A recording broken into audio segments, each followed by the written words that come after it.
that we're going to run through today is the pressure volume one. Now, if you're missing one, let me know, and I've got extras up here. So there's two.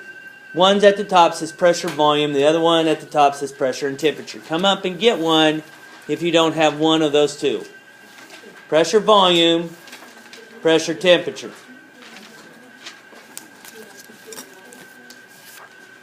Pressure volume, pressure temperature.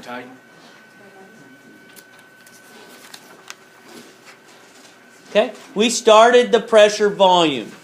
So if you don't have the pressure volume worksheet, we've already started that one. We've already wrote down answers and done some calculations for that one. All right? So, we did the top 6 of right. Well, and then we also did the other one because we had extra time in class, and that's when I said, hold on, we can do another. We can do another. Yeah. Okay? So aren't you glad we did that? Because now we don't really have to spend a whole lot of time on that. Yay. Yay! Okay. Attitude. So, when we take a look at... That was like a 10-second span. All right. So, what are 2 units for force? And you guys put down newtons and pounds. Hey, if you guys don't know what a force is, a real simple definition of that is a push or a pull.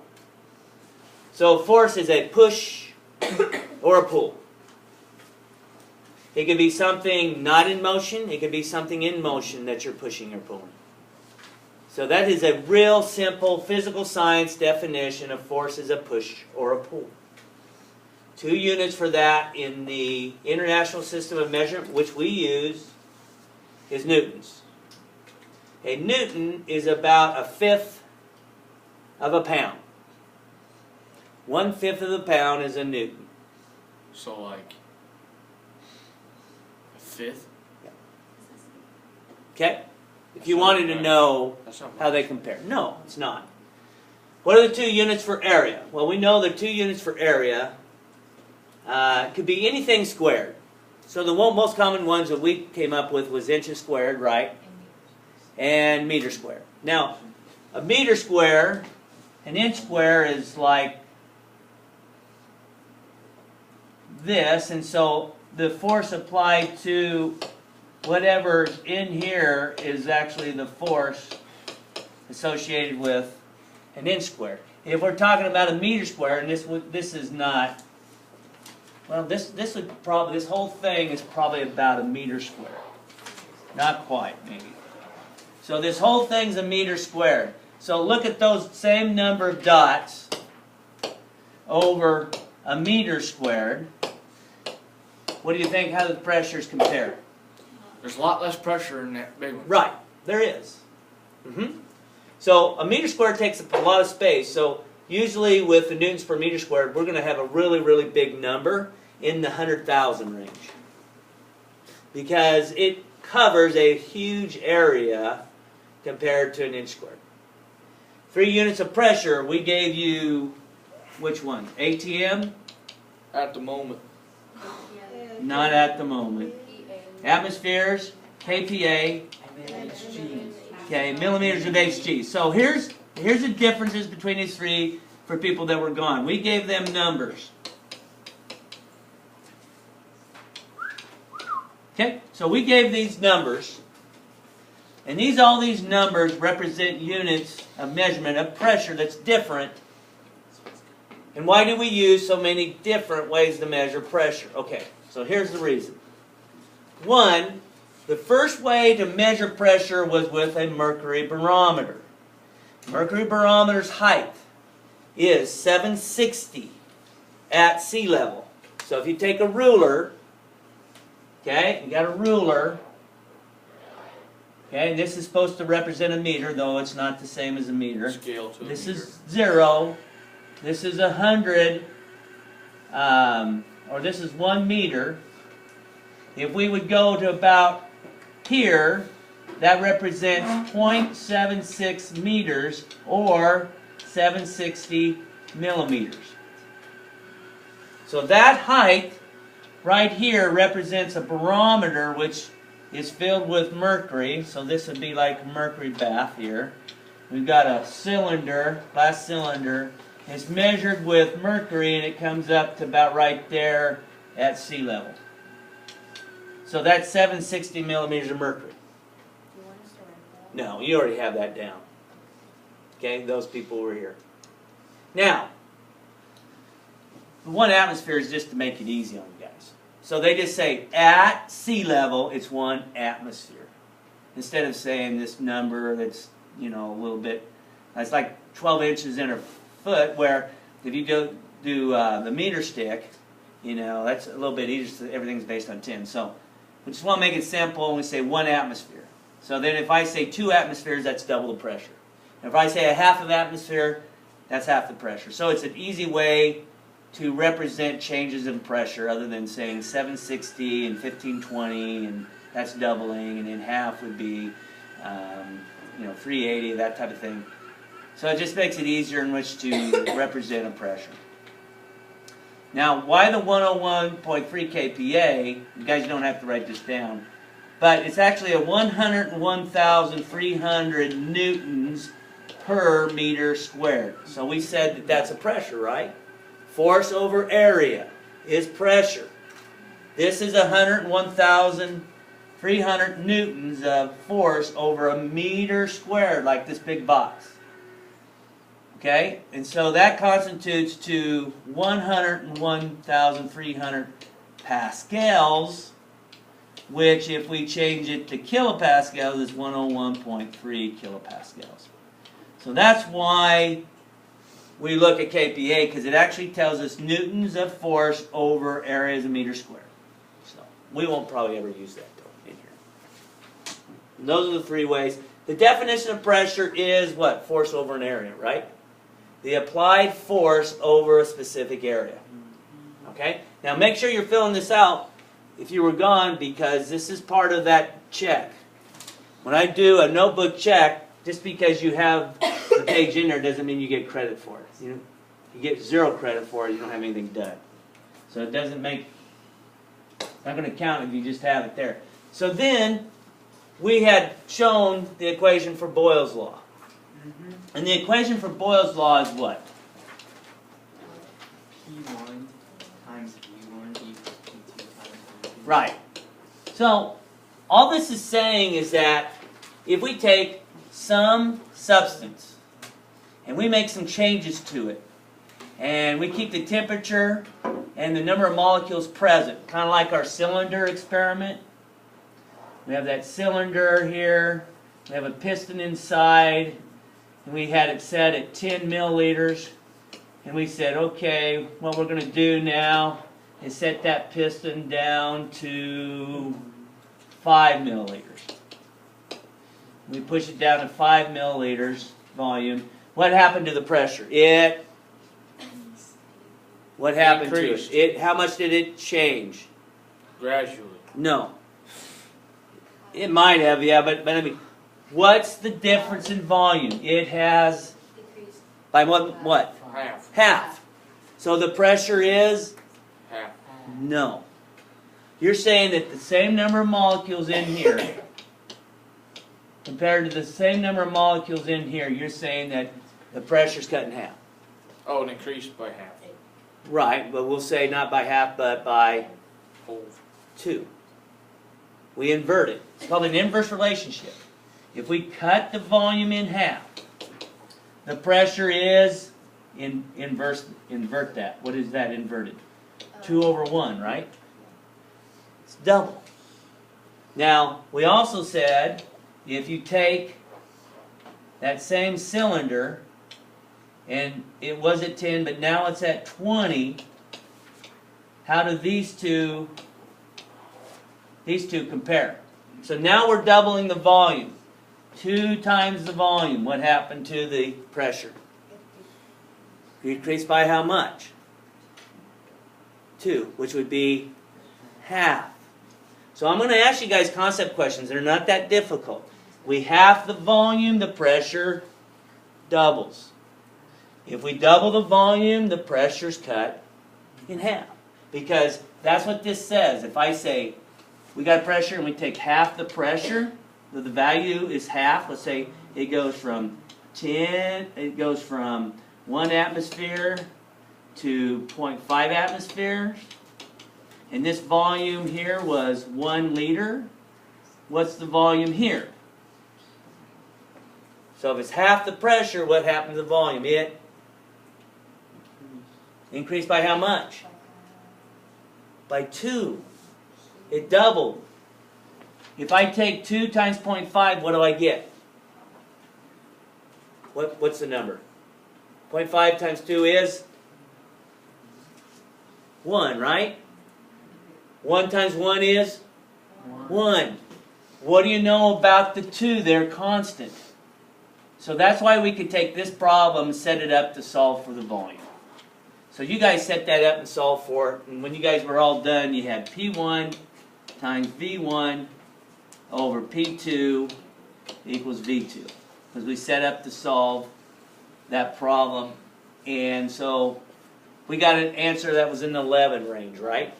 So this is what I'd like you to do. Those who were here, okay, and those who weren't here, I want you to go ahead and solve for 8B. Okay, you guys can use your phone as a calculator, but solve for 8B.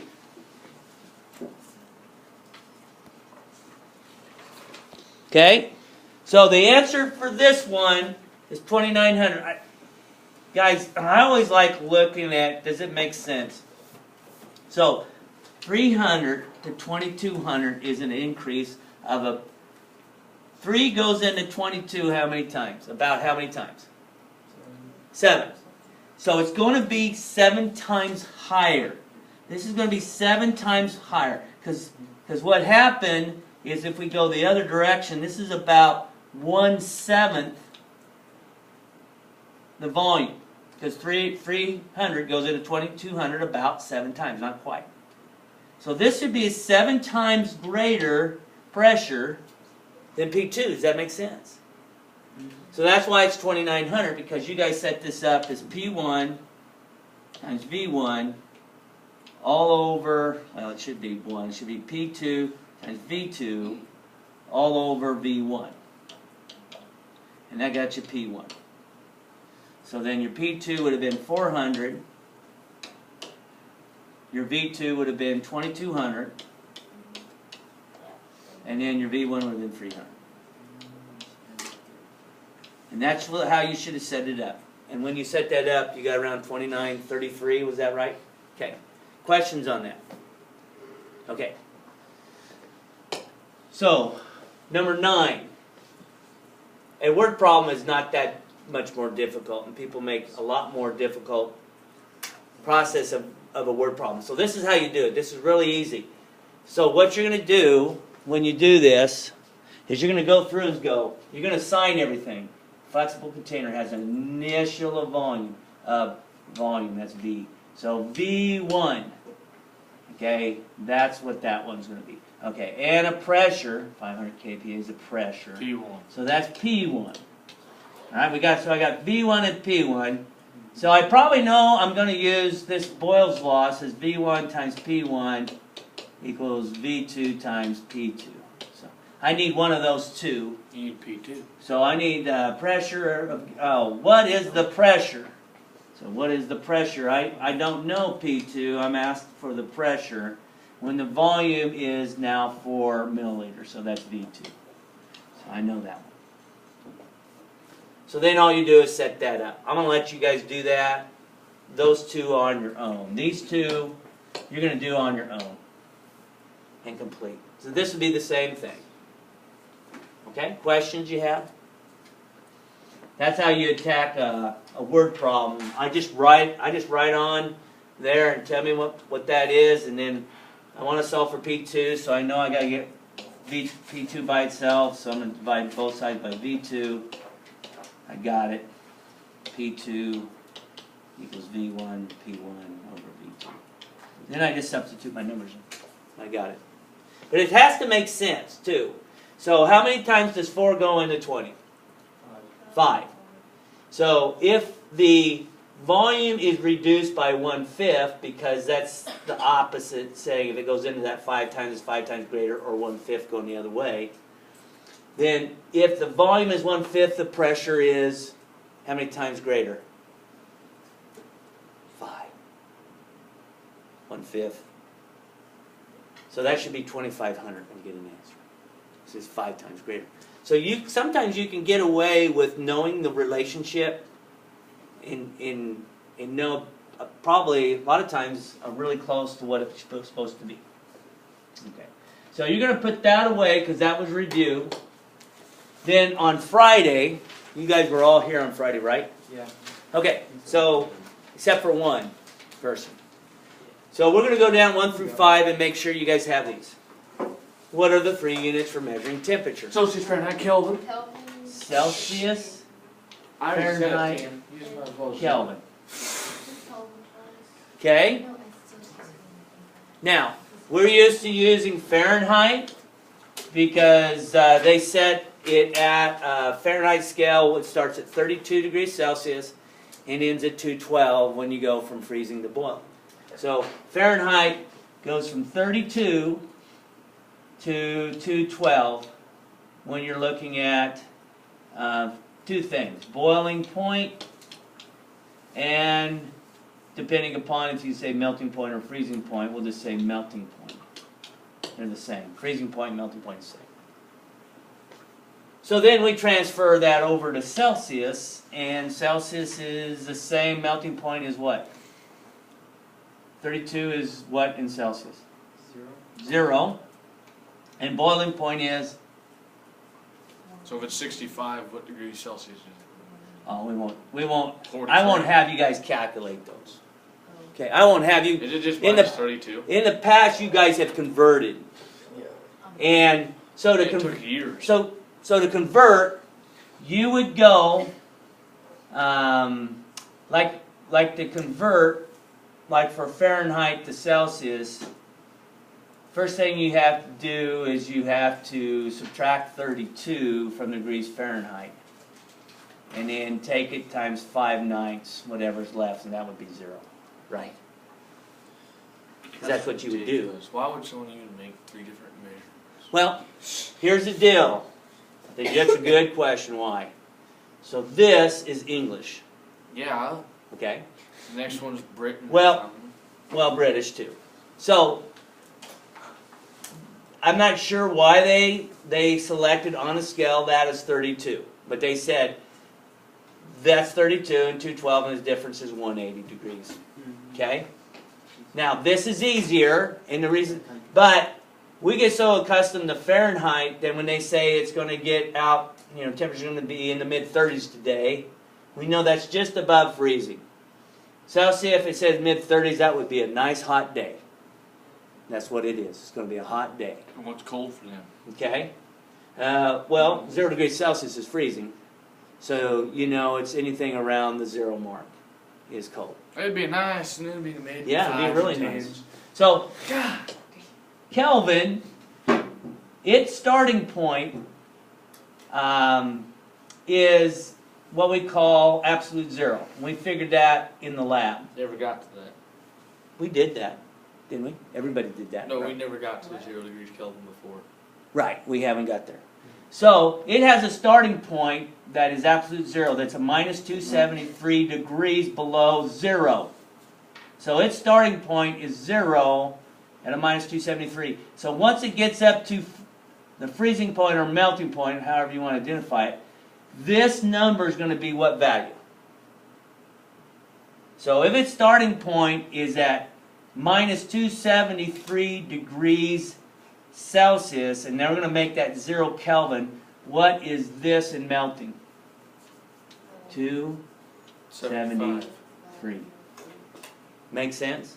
Because its value is kind of like you have a scale, and this is 0 absolute. So that's the point of Kelvin where we start. And then guess how far it's away from 0 degrees Celsius? 273 degrees Celsius difference between those two. So that's why you add 273. And then so this would be 373. Would be the boiling point. Make sense?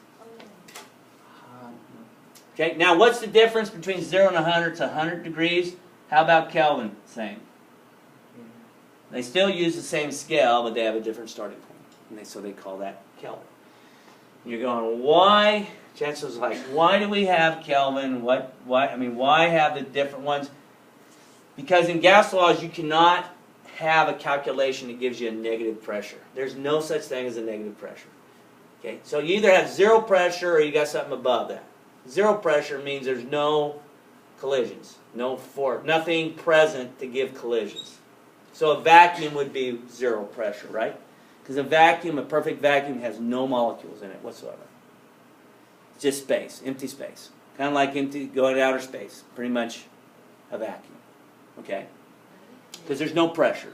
What's that? How do they create vacuums like an afterlife? They create a pump that pulls out all the air. And that's how a vacuum kind of works. Is it creates a situation where it has a lower pressure inside than outside. And so when it creates that lower pressure inside, it has that action of pulling. I can get it almost to zero pressure. We can hook up a pressure probe and it gets down to like 2 or 3 kPa, which gets really close. Okay, so what's the relationship between temperature and pressure? It is direct, correct? Because we got a graph when we plotted it that we could correlate down to this point, and this point was supposed to be what? Temperature. This is absolute zero, zero pressure. So what should that, it should have intersected at what temperature? 273. Right, minus 273. Now, you guys had like minus 300, or I think when I did yours, it was like a minus 310 or something like that, or 307 or something like that. 283. Was it 283? Okay. So it was pretty close. All right. So we're going to continue on, and we're going to look at number 6. How was the constant determined in the lab? Did we take pressure times temperature, or did we take pressure divided by temperature? Pressure divided by Kelvin. Yep. Yep. We took P divided by T to get the constant. And this T, like she said, is not Celsius temperature, but it's Kelvin temperature we need to use. Because if we would have used Celsius, in the lab, we would have not come up with constants. Okay? Now, we're going to define Gay-Lussac's law later. We're going to do it now. The equation for Gay-Lussac's law, which is what we're talking about, relationship between pressure and temperature, what do you think it is? P1 over T1 equals P2 over T2. Make sense? Because if we take P over T, that gives us a constant. So this is initial pressure, initial temperature, initial pressure, initial temperature. Now, guys, I have students, no matter what level, that if I ask them to solve for T2, and then they just use this equation right here, and I say, okay, go ahead and solve for T2, I'll have majority of the students that would not set up the variables correctly. Might have 1 out of 10 that would get it right in here. So this is what you need to do to where we get 9 out of 10 to get it right. You need to change this equation so that it's easier to work with. So to make it easier to work with, we do this thing called cross multiply. Have you guys ever done that? Yeah. Okay. Too many damn times. Okay. So after you cross multiply it, you got P1 times what? T2. Okay, T2 equals P1 or P2 Yep. over T1. God, too many letters. Does that make sense? So they're just opposite what you multiply. So if I take it in this form, now you should be able to solve for it. So I would really like you to take 2 minutes use that equation and solve for T2. This is the thing. Pressure is increasing. It's going to go from 1.3 to 1.7. I want to know what the new temperature is. If the initial temperature was 300. I want to know what the final temperature is. So is it going to be bigger or is it going to be less based upon the change in pressure? So the change in pressure, did it go up or down? Up. So what should happen to the temperature? It should go up. So I should have a number that's greater than 300. So go ahead and do that. Take 2 minutes to do that.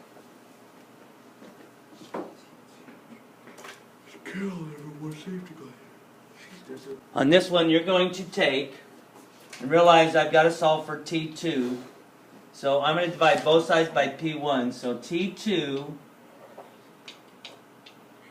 equals P2 times T1 over P1.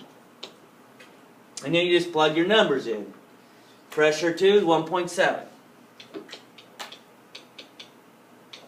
T1 is 300. P1, 1.3. And I think the answer you get is 390 something, right? 392.3. got 392. 393. Or 392. 392.3. 392. Okay? Now, this is like I said, students will get this wrong because they'll take P1 times T1 equals P2 times T2. And doing that, you would take 1.3 times 300 divided by 1.7 and you get the wrong answer. You get less, right?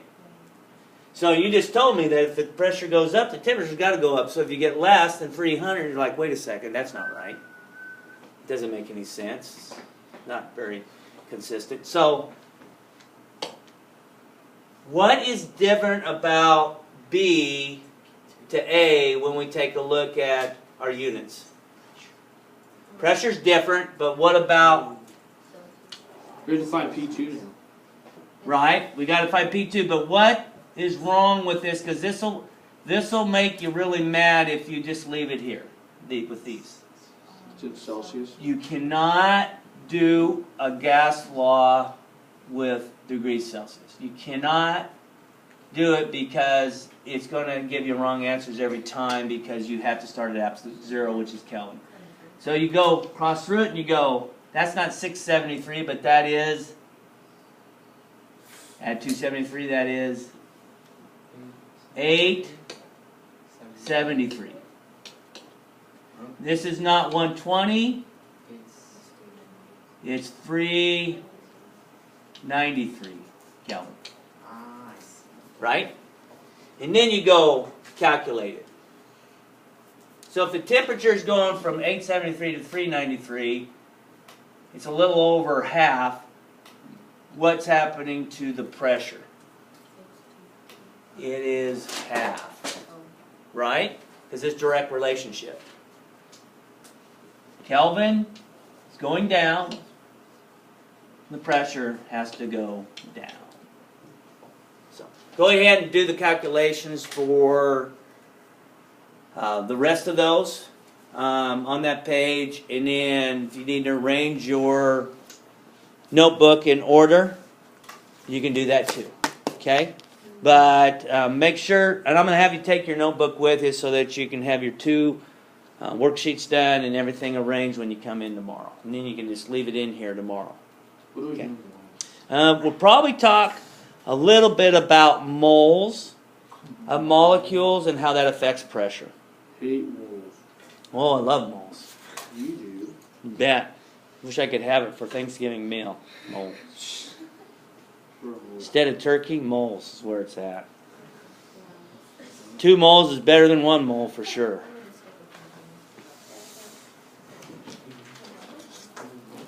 Okay, so you guys calculate those, get those done, that'll help you.